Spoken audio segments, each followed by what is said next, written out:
प्राचीन भारत के वो योद्धा जो रिवर वैलीज एंड हिल्स में बसे अपने गणराज्य की रक्षा के लिए हर समय तैयार रहते थे। ये केवल योद्धा नहीं थे बल्कि गणतंत्र शासन व्यवस्था में विश्वास करने वाले अमेजिंग ऑर्गेनाइजर भी थे। ये वो वॉरियर थे जिनका नाम सुनते ही दुश्मनों के दिल में खौफ पैदा हो जाता था, जिनका जिक्र महाभारत और पुराणों में भी मिलता है और जिनकी मुद्रा यानी सिक्के इस बात का प्रमाण है कि वो केवल युद्ध में ही नहीं बल्कि इकोनॉमी एंड एडमिनिस्ट्रेशन में भी वेल वर्स्ड थे। ये योद्धा अपनी छोटी सेना से वास्ट एम्पायर्स तक का सामना करते थे। आप सोच रहे होंगे कि ये महान योद्धा आखिर थे कौन और आखिर इनके बारे में इतिहास हमें ज्यादा जानकारी क्यों नहीं देता।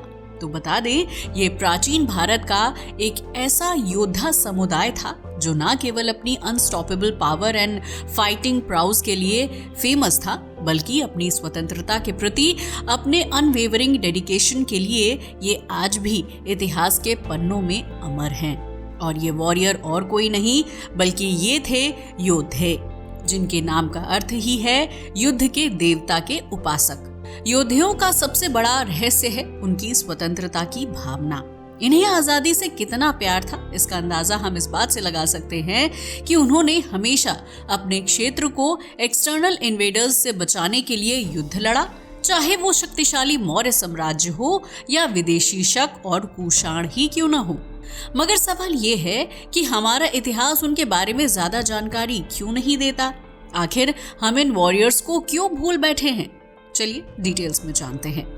क्या आप कभी सोच सकते हैं कि प्राचीन भारत के घने जंगलों, ऊबड़-खाबड़ पहाड़ियों और शांत नदियों के बीच एक ऐसा समुदाय रहता था जिसकी वीरता और स्वतंत्रता प्रेम ने सबसे शक्तिशाली साम्राज्यों को भी झुका दिया था, जिनकी कहानी इतिहास के पन्नों में कहीं खो गई, लेकिन उनकी गाथा आज भी मिस्टीरियस एंड इंस्पायरिंग है। योद्धे भारत के इतिहास में एक ऐसा समुदाय है जिसकी bravery and love for freedom की कहानी सुनकर हर भारतवासी का हृदय गर्व से भर जाता है। ये एक ऐसा वॉरियर रिपब्लिक था जो अपने अमेजिंग ऑर्गेनाइजेशन, फाइटिंग स्किल्स और अपने सेंस ऑफ फ्रीडम के लिए जाने जाते थे। तभी तो आज भी उनकी कहानी blend of mystery, adventure and inspiration है। अगर बात की जाए योद्धाओं की तो इन्हें जानने के लिए आपको एक बार फिर इतिहास के धुंधले पन्नों से गुजरना होगा। जैसा कि हमने अभी आपको बताया, योद्धे एक प्राचीन गणराज्य था जो मेनली हरियाणा, पंजाब, राजस्थान और उत्तर प्रदेश के कुछ हिस्सों में फैला हुआ था। लेकिन योद्धाओं के बारे में सबसे रहस्यमयी बात यह है कि वो किसी भी साम्राज्य का हिस्सा नहीं थे। वो स्वतंत्र गणराज्य थे जो स्वराज की भावना को जीते थे। उनके सिक्कों पर अंकित योद्धे गणस्य जय इस बात का प्रमाण है कि उनका मुख्य उद्देश्य स्वतंत्रता की रक्षा करना था। अगर बात की जाए इनके नाम की तो इनका नाम संस्कृत शब्द युद्ध से लिया गया है जिसका अर्थ है युद्ध करना। मगर ये समुदाय केवल योद्धाओं का समूह नहीं था बल्कि स्वराज के प्रति उनकी निष्ठा उन्हें सबसे अलग बनाती थी। ये इतने महान थे कि महाभारत और पुराणों में योद्धाओं का मेंशन मिलता है। बता दें, ये समुदाय भगवान कार्तिकेय, जिन्हें युद्ध के देवता कहा जाता है, उनके उपासक थे। तभी तो उनके कल्चर का मुख्य आधार स्वतंत्रता थी। वो कभी भी किसी साम्राज्य के अधीन नहीं रहे, जिसका जीता जागता एग्जाम्पल है योद्धाओं के सिक्के और अभिलेख, जो चीख चीख के इस बात की गवाही देते नजर आते हैं कि ये समुदाय इकोनॉमिक, कल्चरल एंड एडमिनिस्ट्रेटिव रूप से भी एक्सट्रीमली एडवांस्ड था। वैसे अगर बात की जाए योद्धाओं की तो युद्ध के अलावा उनका समाज और शासन प्रणाली भी बेहद खास थी। असल में योद्धाओं का सोशल स्ट्रक्चर हाईली ऑर्गेनाइज्ड था। ये समुदाय गणराज्य की प्रणाली में विश्वास करता था, जो एंशिएंट इंडिया की डेमोक्रेटिक सिस्टम का एक अमेजिंग एग्जाम्पल है। गणराज्य प्रणाली की बात की जाए तो ये सिस्टम सभा और समिति के माध्यम से काम करता था, जिसमें सभी इंपॉर्टेंट डिसीजंस सामूहिक रूप से लिए जाते थे। आप जरा सोच कर देखिए, वो समय जब राजा का बेटा ही राजा बनता था, जब दुनिया के हर हिस्से में केवल मोनार्कियल सिस्टम ऑफ गवर्नमेंट ही प्रचलित थी, उस वक्त भी इन योद्धाओं ने एक ऐसी शासन की नींव रखी थी जो आज दुनिया का आधार है, यानी कि गणराज्य और लोकतंत्र। यहाँ उस वक्त भी सभी फैसले एक आदमी नहीं करता था बल्कि सर्वसम्मति से फैसले होते थे। तो सोच कर देखिए वो राज्य कितना समृद्धशाली और महान रहा होगा। खैर, वो एक अलग बात है। फिलहाल हम वापस लौटते हैं इनकी सामाजिक व्यवस्था पर। आप जानकर हैरान रह जाएंगे, योद्धाओं के समाज में महिला पुरुष के बीच भी समानता थी। उनके समाज में महिलाएं भी शस्त्र चलाने और युद्ध कला में जीनियस होती थीं। ऐसा कहा जाता है कि योद्धाओं की सेना में महिलाएं भी एक्टिव रोल प्ले करती थी। उनकी ये क्वालिटी ही उन्हें दूसरी कम्युनिटीज से अलग करती थी। अब बात करते हैं उस डिपार्टमेंट की जिनके लिए इन्हें सबसे ज्यादा याद किया जाता है। जी हाँ, आपने सही समझा है, हम बात कर रहे हैं military power and warfare of योद्धास की। असल में वैसे तो ये हर फील्ड में महान थे, मगर योद्धाओं की असली पहचान उनकी unique martial arts and military power थी। उन्होंने छोटी सेना के साथ बड़े बड़े साम्राज्यों का सामना किया।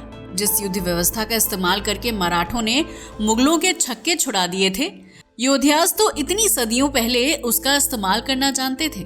या फिर यूं कहें कि इन्होंने ही उस युद्ध व्यवस्था का निर्माण किया था, जिसके कारण मराठा मुगलों से इतने आगे थे और शिवाजी ने इतनी एडवांसमेंट स्टेटस हासिल कर ली थी।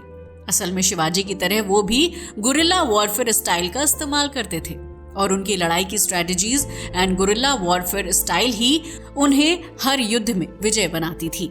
साथ ही योद्धा हमेशा फिजिकल एंड मेंटल रूप से तैयार रहते थे। उनकी ट्रेनिंग का मुख्य हिस्सा युद्ध के देवता कार्तिकेय की आराधना भी होती थी, जिससे उन्हें इंडोमिटेबल करेज एंड इंस्पिरेशन मिलती थी।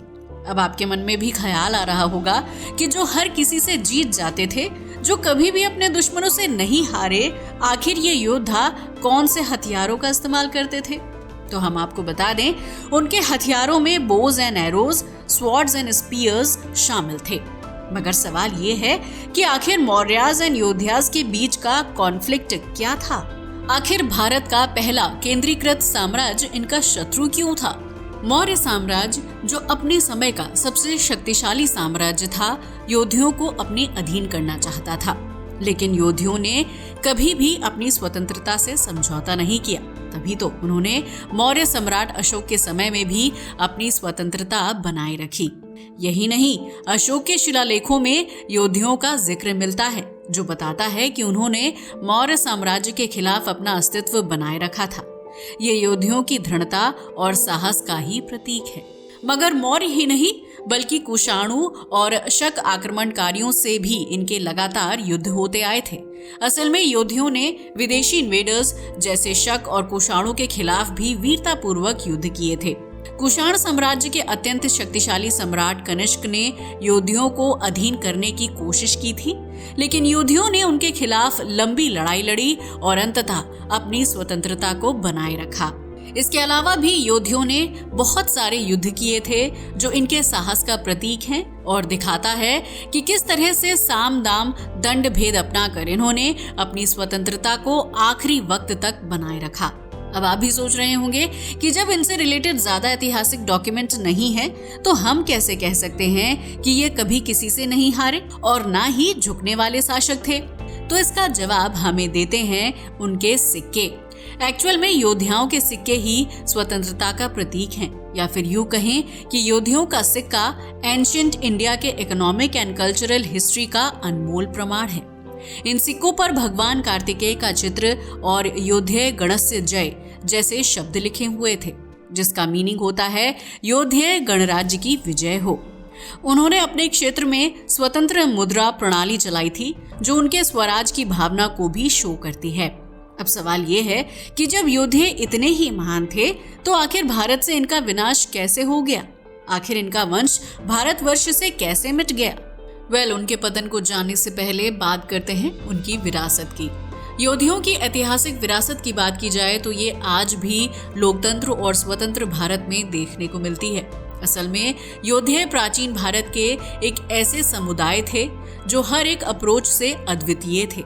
उनकी स्वराज की भावना, युद्ध कला और सामाजिक संरचना उन्हें इतिहास के महान योद्धाओं में जगह दिलाती है। योद्धाओं की कहानी ये दर्शाती है कि जब तक हमारे अंदर स्वाभिमान और साहस होगा, हम किसी भी चुनौती का सामना कर सकते हैं। तभी तो योद्धाओं की गाथा को भुलाया नहीं जा सकता। ये भारतीय इतिहास के वो चमकते सितारे हैं जिनकी रोशनी कमिंग जनरेशंस को इंस्पायर करती रहेगी। लेकिन अगर इनके पतन की बात की जाए तो योद्धाओं का पतन एकदम अचानक से नहीं हुआ था, बल्कि धीरे धीरे गुप्त साम्राज्य के उदय के साथ हुआ था। हालांकि उनके सिक्के, अभिलेख और साहित्य आज भी उनके गौरवशाली इतिहास की कहानी सुनाते हैं। ये बात सच है कि हर ग्रेट वॉरियर कम्युनिटी का पतन होता है और योद्धाओं का भी हुआ। एक्चुअल में गुप्त साम्राज्य के उदय के साथ योद्धाओं की ताकत कमजोर पड़ने लगी। हालांकि उनके पतन का असली कारण आज भी एक रहस्य है, मगर कुछ इतिहासकारों का मानना है कि internal conflict and limited resources ने उन्हें कमजोर कर दिया था, जबकि दूसरों का मानना है कि विदेशी आक्रमणों का दबाव उनके पतन का मुख्य कारण था। मगर ये बात सच है कि योद्धाओं का भले ही पतन हो गया हो, लेकिन उनकी विरासत अमर है। उनका रिपब्लिक, उनकी फीलिंग ऑफ फ्रीडम और उनकी आर्ट ऑफ वॉर हमें ये सिखाती है कि किसी भी सिचुएशन में आत्मसमर्पण नहीं करना चाहिए। तभी तो आज इतनी सदियों के बाद भी उनके सिक्के, अभिलेख और साहित्य उनकी महानता की गवाही देते हैं।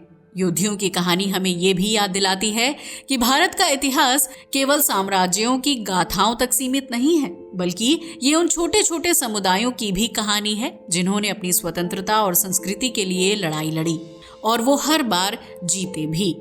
और आज भी उनकी कहानी हमें ये सिखाती है कि इंडिपेंडेंस एंड सेल्फ स्टीम के लिए किसी भी चैलेंज का सामना कैसे किया जाए। तभी तो ये बात वाकई सच है कि योद्धाओं का योगदान न केवल भारतीय इतिहास में महत्वपूर्ण है, बल्कि उनका the Republic system and the adventurous life आज भी सोर्स ऑफ इंस्पिरेशन है। तो दोस्तों, ये थी कहानी योद्धाओं की। वैसे आपका इनके बारे में क्या ख्याल है? अपनी राय को हमें कमेंट करके बताना ना भूलिएगा। आज के लिए बस इतना ही। वीडियो अच्छा लगा हो तो इसे लाइक और शेयर करें, साथ ही हमारे चैनल को भी सब्सक्राइब करें। जय हिंद दोस्तों।